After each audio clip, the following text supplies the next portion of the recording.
Being spat out of one of those giant roaring Hawaiian tubes is the most amazing sensation I've ever experienced in my life. It's joy, fear and accomplishment all rolled into one experience. Sean Thompson.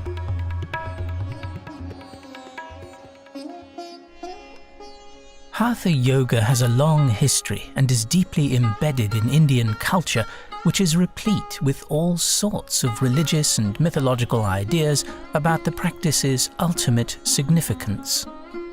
Despite variations among differing schools of Hatha Yoga, several core elements have emerged and become widely adopted worldwide. These include mastery of body postures, known as asanas, mastery of hand positions, known as mudras, mastery of breath control, known as pranayama, and mastery of concentration, known as dhyan.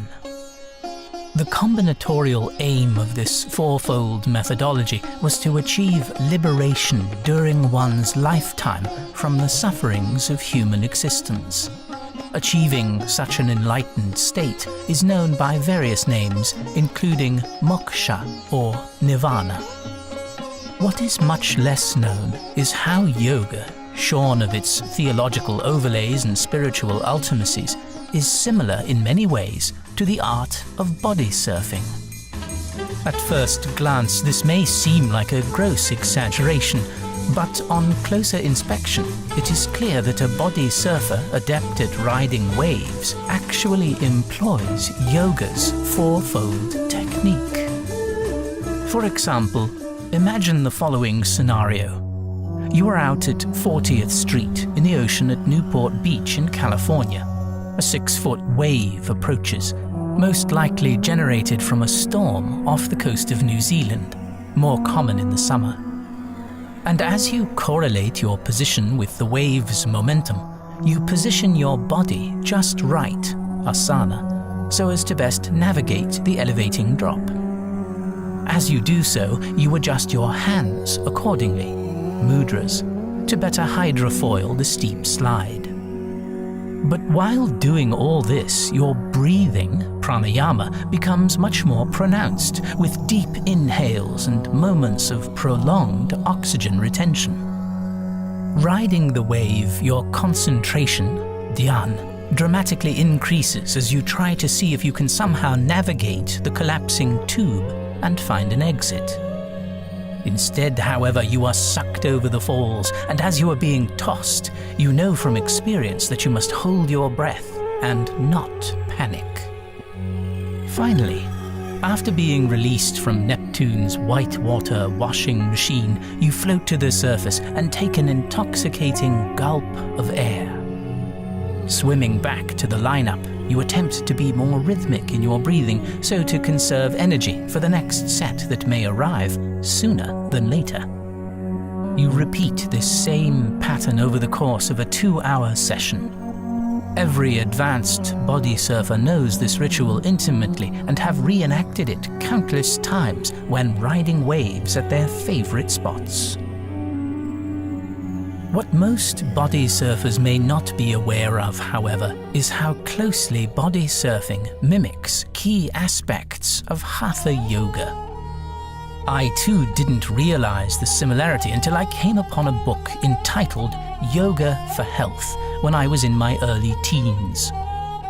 The author, Selvaryan Yasudian, tells a fascinating anecdote concerning a young man named John Kennedy, not to be confused with the United States president of the same name, living in Madras, South India, who was suffering from extreme weight loss and didn't know how to gain it back.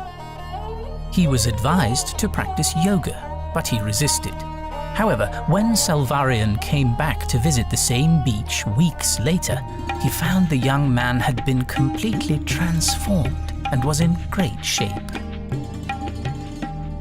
Much to my surprise, he was not lying in the sand so much, but accompanying the 16 and 17-year-old Indian boys during their wave riding.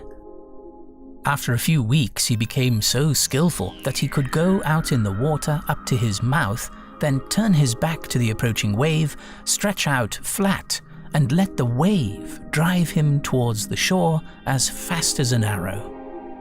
When he reached shallow water, he waded back to the noisy, laughing group. I inquired about his new sport, and he laughingly assured me he had found a way to enjoy himself in the water. Immediately I went with him to take part in the wave riding game, and by the very next day I had solved the riddle. In expectation of the wave, the swimmer, Bodysurfer, takes a deep breath and then lies down in the water with his face forward. As long as he is carried by the water, or wave, he can only breathe at intervals. He takes a deep breath and is forced to retain it. This is repeated several times until he reaches shallow water. For at least 30 or 40 seconds, he is forced to retain his breath. John E. Kennedy was not swimming a single stroke, and yet he was performing a perfect pranayama exercise, half an hour daily, day after day. When I explained the cause of the miraculous gain in weight and the biological health controlling effect of breathing exercises, his opinion about Indian pranayama changed immediately. For breath is life, says an old Sanskrit proverb, and if you breathe well, you will live long on earth. Body surfing involves a natural process of breath control, and it was for this reason that the yogi exclaimed that it was a perfect pranayama exercise. What he failed to notice, however, was that body surfing also involves other facets of hatha yoga, particularly among those who are adept in riding waves with full body immersion. Indeed, even some of the physical contortions that expert body surfers utilize mirror many of the prescribed asanas advocated in hatha yoga. Of course, body surfing, unlike yoga, is much more dynamic, since the body surfer must adapt moment to changing water and weather conditions. Body surfing can be likened to a form of spontaneous yoga because its very process necessitates fluid and unexpected responses.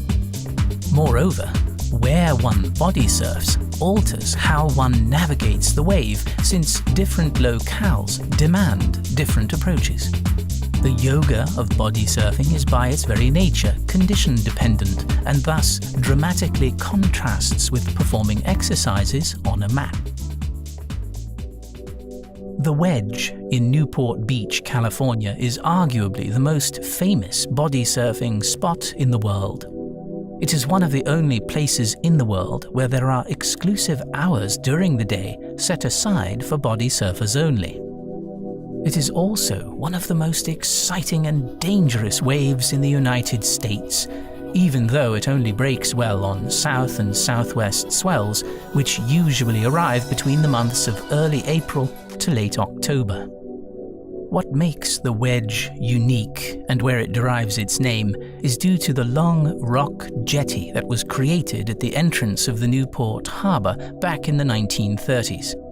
On ideal days, there is a pilot wave that bounces off the jetty that combines with the larger swell to form a very steep and enlarged peak.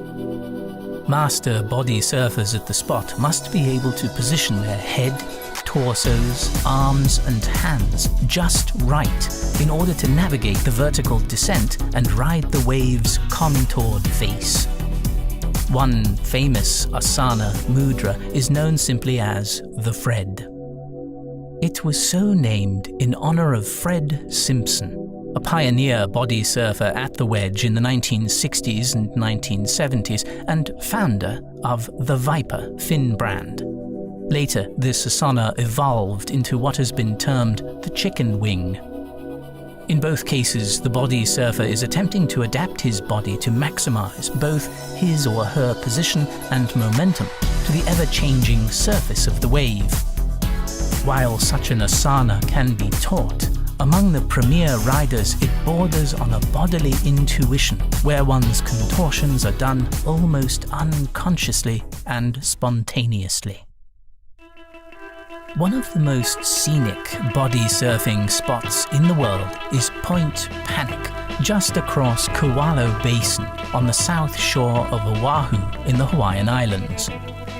Although it is an inconsistent break, necessitating south or southwest swells which typically occur in the summer seasons, it is considered by many aficionados to be the ideal wave for high-performance body surfing. Unlike the wedge, which is mostly a left slide over sand, Panic is predominantly a right-hand reef break. Point Panic, known among the locals as Panics, provides beautifully shaped right peaks that allow the body surfer to ride inside the tube and come out unscathed, at least occasionally. Point Panic boasts some of the finest body surfers in the world. These wave-riding connoisseurs have developed a unique asana and mudra to contort their bodies and hands so as to optimize the pulsating shape of the wave. Back in the summer of 1993, when I first rode the spot for the first time, the then mayor of Panic termed the tube riding style as driving the truck, where one's arms and hands curl in order to better spin up and down through the wave cylinder. The tightly wound spinner has been perfected to an art form at Panic's.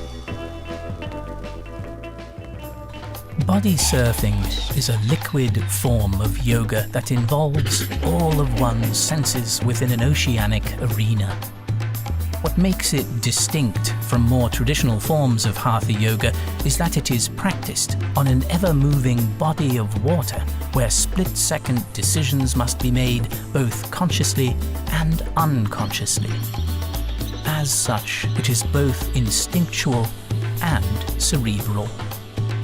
Moreover, body surfing is a process which doesn't necessitate a goal, save maybe successfully exiting a finely shaped tube on occasion.